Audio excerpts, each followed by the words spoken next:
Soccer Brothers Podcast. This is episode number 63. I'm your host, Sal Qatar, and as always, I'm joined by my brother, Nihal. Why don't we get right into the soccer? Following a 4-0 loss against Costa Rica in World Cup qualifying, U.S. Soccer decided to fire head coach and technical director Jürgen Klinsmann. Big decision, a lot of implications. How are you feeling about this right now, Nihal? I think it was the right decision. We talked about it on the show before, especially after the last episode, which was following the U.S. national team's loss to Mexico. And we decided not to record, by the way, after the Costa Rica match because we thought this might be coming and we wanted to wait for this to happen. But initially, I'm optimistic. I think this was the right move. I don't think Jürgen Klinsmann really knows what he's doing tactically. I think he's lost the team. I think he's lost the fans, and we need a set of steady and stable hands to come into the U.S. national team and guide us to the World Cup. It's only a year and a half away from a year and 7 months from now, so it's not that far away. And overall, bottom line, results matter. And in the last year, in the last 2 years, the results haven't been there. Finishing fourth at the Gold Cup is unacceptable. Not qualifying for the Olympics is unacceptable. He is the technical director, remember that. Not qualifying for the U17 World Cup is unacceptable. Then losing to the Mexico in the Confederation Cup playoff, that was unacceptable. We did make it. We did make it to the semifinals of the Copa America, but then we lost 4-0 to Argentina. Then we lost to Guatemala in a World Cup qualifier. I think that's the first time we have lost to them in a World Cup qualifier. And we ended up having our worst shutout loss in a World Cup qualifier against Costa Rica since 1957. And, of course, we lost to Mexico in World Cup qualifying at home for the first time in 47 years or something like that. So you take all of that in the last year, in the last 23 months, and it clearly was the right decision. Yeah, and I don't think this is a case of, well, it just wasn't the right fit. I honestly don't think that Jürgen Klinsmann should be a coach of any team. Well, he met with Galatasaray already. Are you serious? Yeah. Okay, well, good luck with them. Actually, a friend of the podcast, Ian Joy, was the first one to report that. So he broke that on Twitter if you all want to go check him out. I mean, I guess, yeah. I mean, his club experience has only been with Bayern Munich, in which he failed, so I don't know. But, we've heard all these quotes about how he focuses too much on conditioning, or he said himself, you want us to give the players bullet points?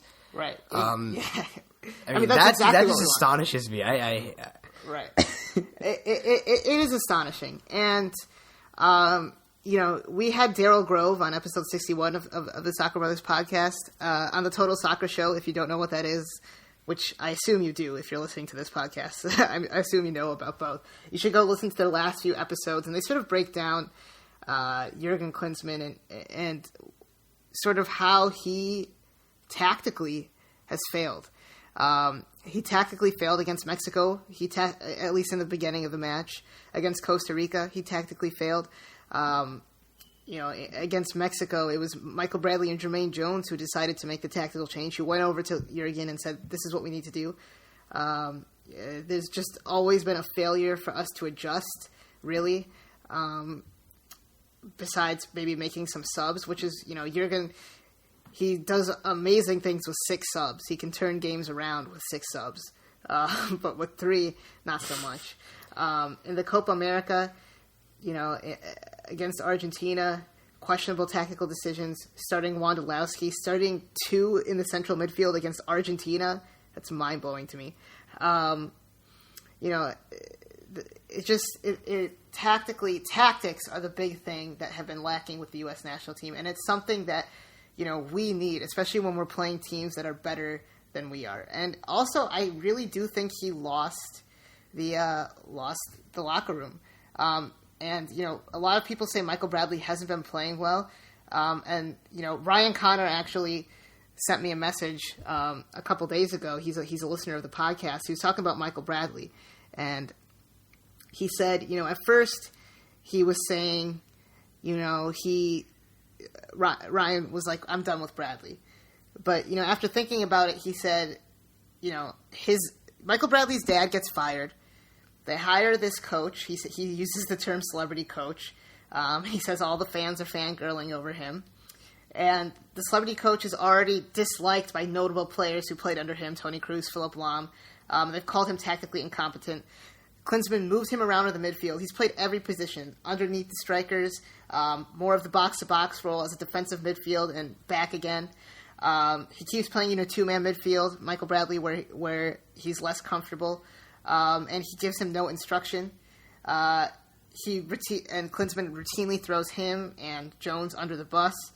And then Ryan says, bottom line, Bradley is amazing in MLS. He's been good in his club career. He's obviously a good player. All of those things, when you take all of those things and you put them together, you can get a player who just isn't willing to do it for the coach. And that's the Total Soccer Show sort of talked about this too. So I'm really hoping Bruce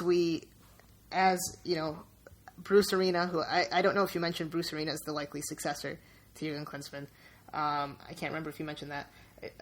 When he comes in, not only will he bring in some players like Darlington Nagbe or Benny Feilhaber who've been missing from the team, but he will inject some passion. He'll inject some energy into this team, and he'll have them playing together and, maybe won't throw players under the bus. Why don't we take a step back for a second? Okay. Now, it's I mentioned on the podcast before, and this is just an idea that I was throwing out in the last episode, that maybe we're so disappointed it's because of the rhetoric that Jürgen Klinsmann used when he took over office of the team. Saying we're going to make the semifinals, saying that we're going to play a beautiful brand of soccer. And that is fair, and that, yes, he hasn't lived up to that, but it's not because of a lack of talent necessarily. I think we do have a good enough talent, but you don't need to look... we don't have good enough to make the semifinals. No, sorry. Yeah, I meant in terms of the looking good part. Right. I agree. And you don't need to actually have as much talent as the U.S. does to look that good. I mean, we saw with Iceland in the Euros, and I think that... Well, okay, but here's the thing. Here's my problem. Iceland, I don't know if they necessarily looked good, but they got the results. And I think against England, I mean, they were decent. They were decent, but bottom line, I know I've used that phrase a lot. You have, and I'll let you finish what you were saying before. Results are the most important things. So if you're a Greece and you can win the 2004 Euros, if you're Portugal and you can win the 2016 Euros, if you're Leicester City and you can win the Premier League, and you do it by using certain tactics and using players in those tactical formations that allow you to achieve that goal, then that's more important than playing pretty soccer, which the U.S. didn't even really do under Jürgen Klinsmann. So, but sorry, go on. Continue with what you were saying. Well, I think that Bruce Arena, I mean, this may be a bold statement, but I think that he has more freedom to change to actually play a good brand of soccer, maybe even more so than he did when he formerly had the reins of the U.S. men's national team. Yeah, and I would agree with that. And well, why don't we talk about Bruce Arena? I don't think Bruce Arena is anyone's first choice as a long-term solution for the U.S. national team, and I don't blame you. But as I said, we're 19, almost 18 months away from the World Cup. Really, we're 18 and a half months away from the World Cup. Arena has done this before.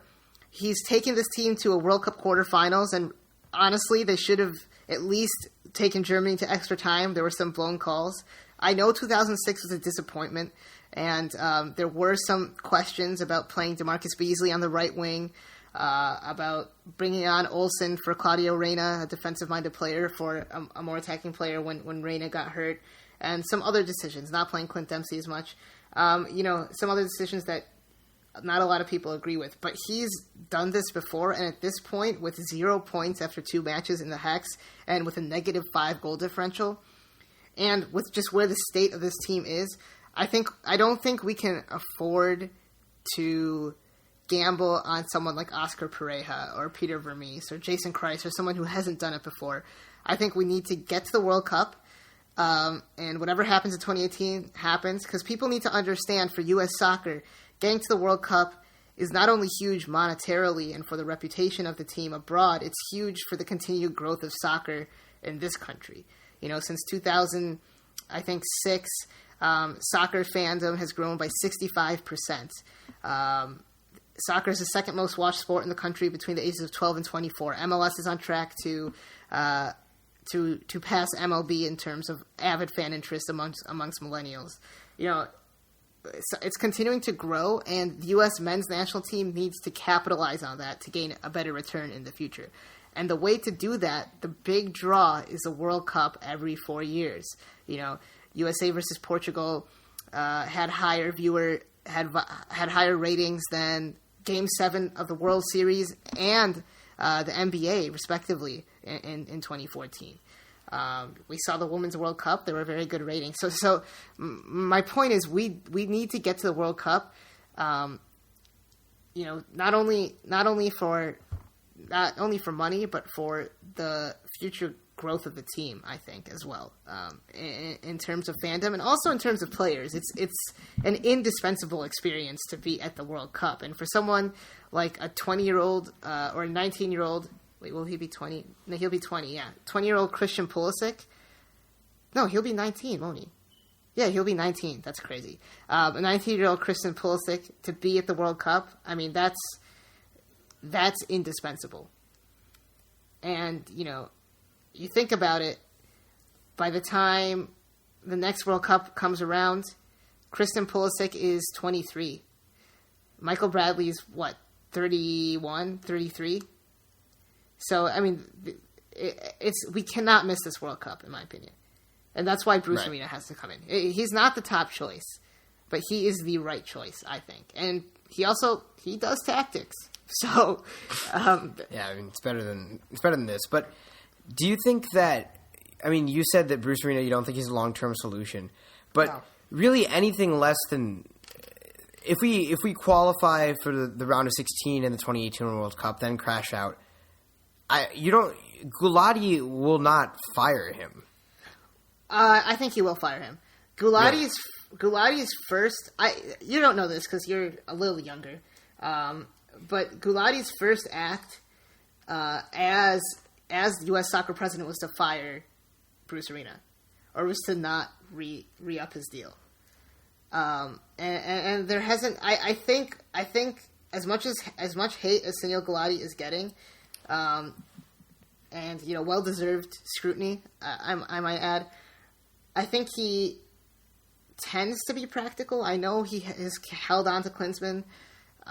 Remember, there's a lot of money there to invest in Klinsmann, so I think he wanted to hold on as long as possible. I think he is a practical person, and I do not think he truly believes Bruce Arena is a long-term solution. I think maybe someone on the coaching staff already, like Tab Ramos, might be the guy in the future. I would prefer an Oscar Pereira, or maybe a foreign coach that actually has some experience, like Marco Bielsa, Gus Hiddink, who are actually available right now, or someone like, Pep Guardiola or Jose Mourinho. Okay. So, well, you know what? Pep Guardiola has expressed interest in managing the U.S. national team. So, all right, let's see that. Yeah, let's not get ahead of ourselves. Yeah, that maybe 2022. But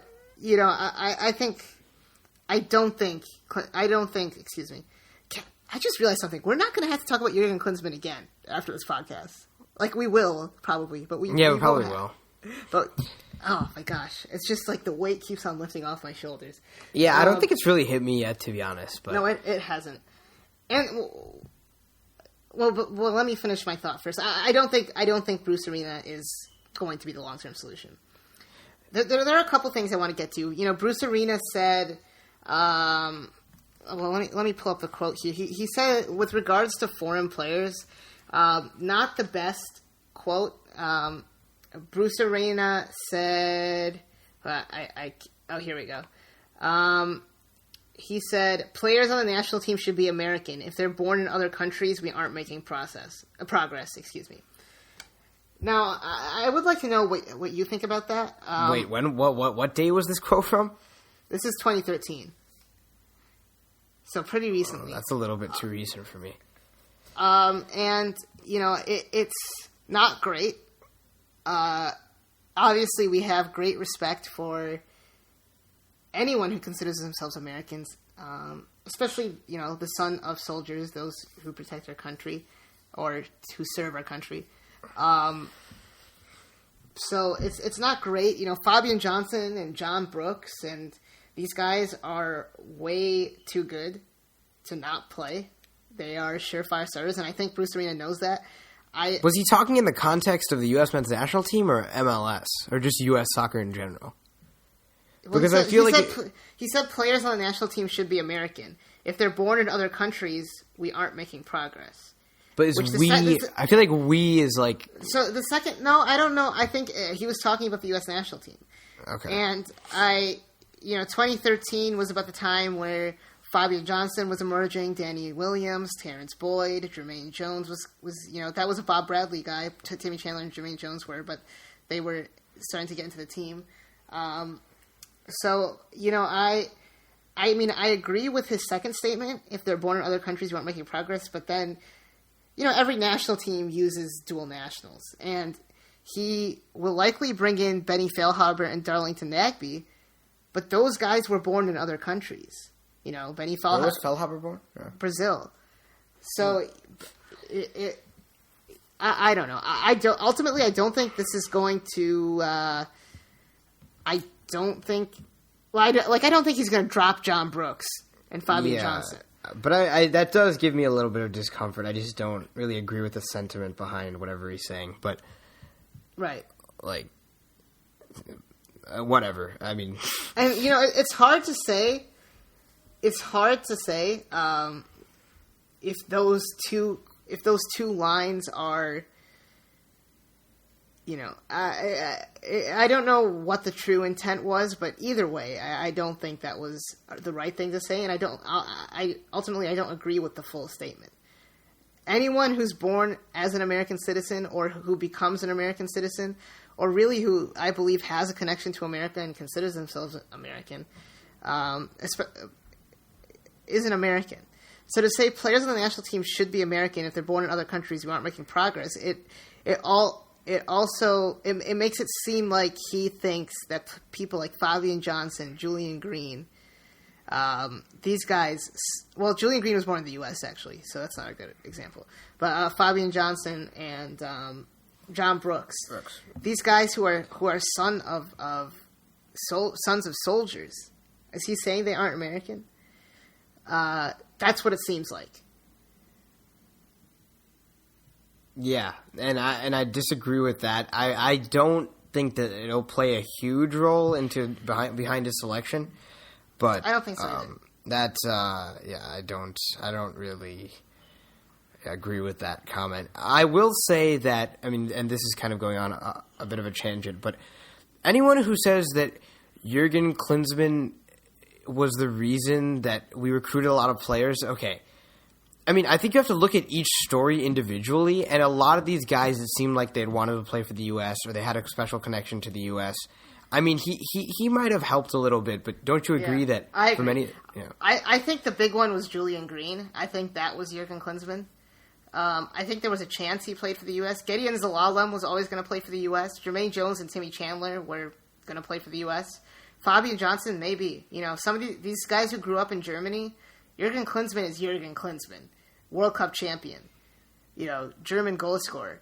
So, but I agree. I think you have to look at it individually. John Brooks, I think, made a pact with Jerome Kiesewetter when they were like 16 that they were going to play for the U.S.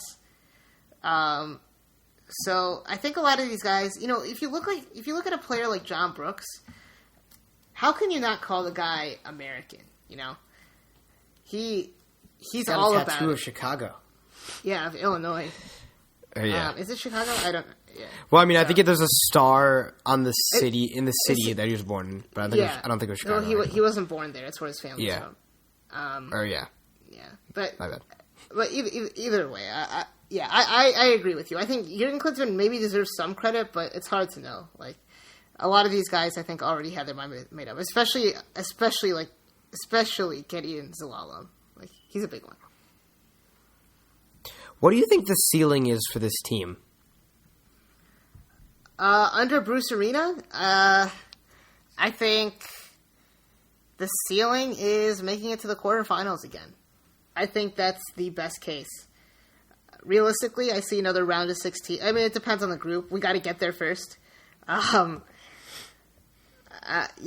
say we win the Gold Cup next year. Which is crazy that there's another Gold Cup in a few months. And we make it to the World Cup and we make it to the round of 16. There's still 17 months of growth for players like Christian Pulisic, Cameron Carter-Vickers, Gideon Zelalem, Julian Green. So it's hard to know what the team will look like, but I think the future's bright. You add players like Darlington Nagbe, who I think Bruce Arena will utilize well. Maybe bringing back Juan Agudelo, Benny Feilhaber, some more attacking players. Maybe even bring in Sebastian Lletget. That probably will happen in January. I'm excited for the January camp because I'm excited to see who Bruce Arena brings in. I think the ceiling. I don't think the ceiling for the team has changed much, to be honest. But I think it's hard to say. I think quarterfinals or round of 16. Yeah. And, to be fair to Jürgen Klinsmann, he's a nice guy. I think he is. He threw his players under the bus. So. Yeah, but I think overall he's a nice guy. I think he is well-intentioned. There were high points. He won the 2013 World Cup. We won for the first time in Germany, Italy, and the Netherlands. In 2013, we had the most wins in a calendar year ever. So those were okay. But like I said, I listed you the stuff before. Along with that, fewest shots of any team in the 2015 Gold Cup group stage. We started the Hats with an 0-2 record for the first time in the history of the U.S. national team. We lost a home World Cup qualifier for the first time since 2001. Lost to Guatemala. That's the lowest ranked team to ever beat the U.S. First ever loss to Jamaica. First ever loss to Jamaica at home. I mean, the list goes on and on. But there's other stuff. Reached the semifinals of Copa America for the second time in U.S. history. First point in Mexico during World Cup qualifying since '97. Most consecutive home wins, 13. It was a weird time with Jürgen Klinsmann. I think a lot of our success was in spite of him, though, to be honest. Yeah. And I think that, it's easy, especially if you don't follow the team closely, to say, they made it to the round of 16, they got out of the group of death, and what do you think is going to change so much with the new coach? But I think it's just really unfair right now, or it was unfair for Jürgen to field a team with no tactical direction. It's unfair to the fans. I think it's unfair to the players. And I think it was just time for a fresh start. And, we can appreciate what he did in 2013. I mean, obviously you saw the U.S. beat Mexico to qualify for the World Cup. We went to the Gold Cup final as well. Right.